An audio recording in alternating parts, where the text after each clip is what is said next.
Halo Sobat Philips semuanya, kembali lagi dalam seri season kita pada kali ini. Nah, saya Farah Almaida, sudah ditemani oleh tim riset Philips Sekuritas Indonesia.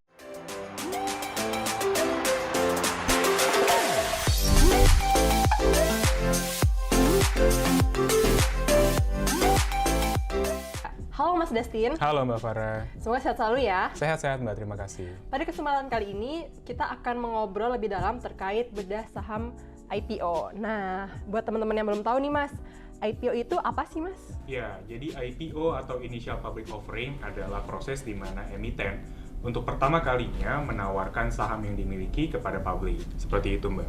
Oke, jadi teman-teman semuanya, IPO itu sendiri merupakan penawaran perdana ya Mas ya, Iya, ketika nantinya emiten ingin listing di bursa. Betul sekali. Nah, tujuan dari IPO itu sendiri apa nih Mas? Ya, jadi ada beberapa tujuan ya, yang mungkin biasa kita dengar adalah tujuan dari IPO untuk menambah modal perusahaan ataupun perusahaan ingin berekspansi dan membutuhkan dana segar, maka IPO digunakan. Dan selain itu pun juga ada tanggung jawab sosial yang dikeluarkan oleh perusahaan untuk memberikan kesempatan bagi masyarakat menjadi salah satu pemegang sahamnya. Seperti itu, Mbak.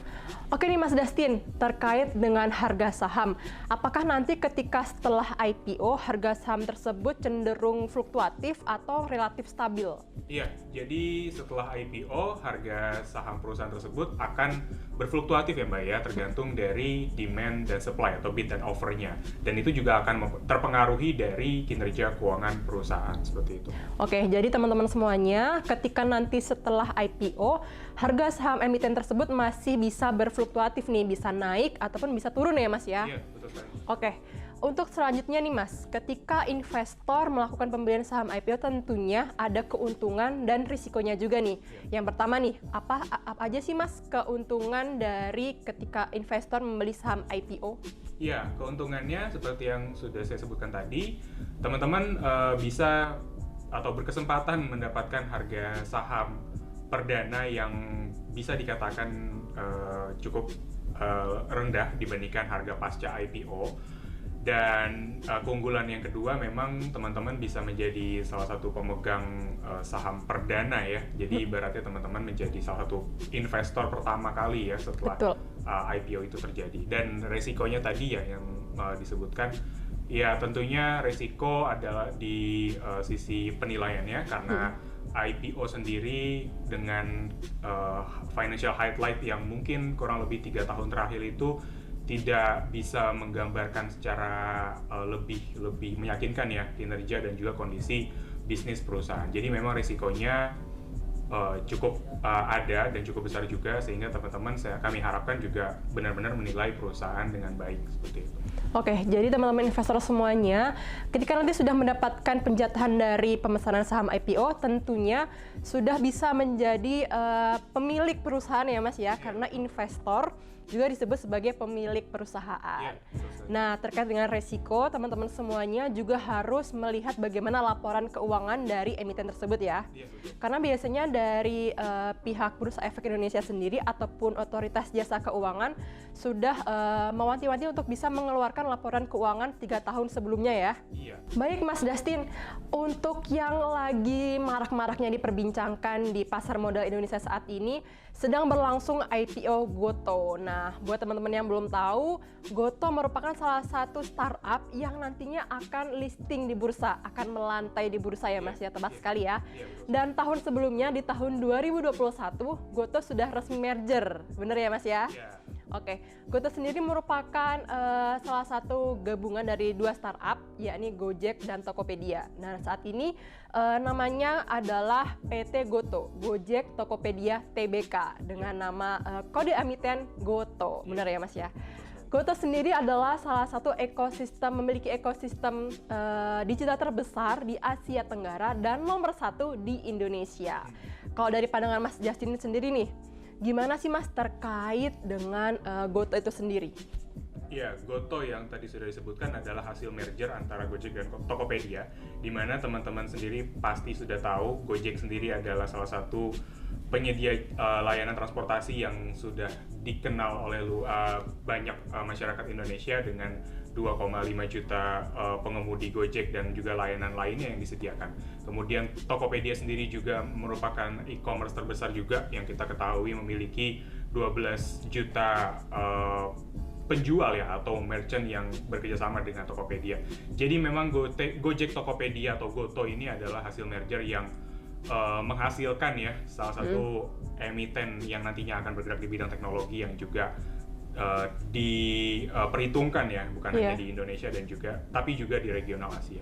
Baik, jadi Goto, Gojek, dan Tokopedia sendiri layanannya sangat sering kita gunakan ya Mas di kehidupan sehari-hari. Dan untuk lini bisnisnya sendiri, Goto memiliki 3 segmen nih teman-teman semuanya. Ada fintech, ada on-demand service, dan yang satunya e-commerce. Untuk e-commerce sendiri, Tokopedia layanannya sudah sering kita gunakan. Untuk on-demand service ada dari GoRide, ada dari GoCar, kayak gitu ya. Dan terkait dengan fintech sendiri, ada yang sering kita gunakan yakni GoPay. Nah, sudah tidak asing semuanya kan? Oke, baik Mas Dustin, terkait dengan IPO Goto itu sendiri, bagaimana sih pandangan dari Mas Dustin terkait IPO Goto? Iya, beberapa informasi yang bisa kita cerna ya dari rencana IPO Goto sendiri. Goto nantinya akan menawarkan sebanyak-banyaknya 52 miliar lembar saham atau setara 4,3% dari modal ditempatkan dan disetor penuh dengan target atau kisaran harga yang ditetapkan sampai saat ini ada di kisaran 316 sampai 346. Nantinya dari kisaran harga tersebut, dana segar yang diharapkan oleh perusahaan itu di kisaran 15 sampai 17 triliun seperti itu, Mbak. Baik Mas Dustin, terkait alokasi dana IPO Goto itu sendiri seperti apa nih Mas? Ya, jadi untuk hasil IPO sendiri tentunya akan digunakan sebagai modal kerja, di mana hasil IPO sendiri itu akan diberikan kepada beberapa lini usaha seperti 30% digunakan untuk Goto, kemudian 30% digunakan untuk Tokopedia, dan sisanya diberikan kepada lini usaha lainnya dan juga termasuk kepada cabang-cabang Goto di Asia Tenggara ya. Oke, baik. Jadi terkait alokasi dana IPO Goto sendiri, sebagian besar digunakan untuk modal kerja ya Mas ya, pengembangan untuk modal kerja. Betul sekali. Oke, baik. Nah, terakhir nih Mas, apakah ada tips and trick untuk investor pemula terkait pemesanan saham IPO itu sendiri? Iya, jadi mungkin untuk tips yang pertama ya sebelum melakukan pemesanan awal untuk IPO, tentunya teman-teman harus kembali melihat kinerja keuangan dan juga prospektusnya, karena di sana nantinya akan ada tujuan lebih detailnya lagi dan juga kondisi keuangan serta bisnisnya seperti apa. Selain itu, teman-teman juga bisa mencermati juga manajemen perusahaan, yang berarti seberapa baiknya perusahaan ini dikelola dengan jajaran-jajaran direktur dan juga manajemen yang dimiliki. Seperti itu, Mbak. Baik, nah Sobat Philips semuanya, terdapat 2 tips yang sudah Mas Dustin jelaskan. Yang pertama, harus cermati laporan keuangan dari emiten itu sendiri. Dan yang kedua, terkait fundamental perusahaan itu sendiri ya Mas ya, harus lebih kita ketahui seperti apa bagaimana manajemen dari perusahaan itu sendiri. Terima kasih banyak atas perjumpaan kita pada sesi kali ini ya Mas Dustin. Iya, sama-sama, Mbak. Dan untuk Sobat Philips semuanya, ketika kalian ingin memesan saham IPO, bisa melalui menu IPO di Poems Mobile. Tanpa perlu ribet lagi, login di website iipo.co.id. Pantengin terus sosial media Philips Sekuritas Indonesia, dan sampai jumpa!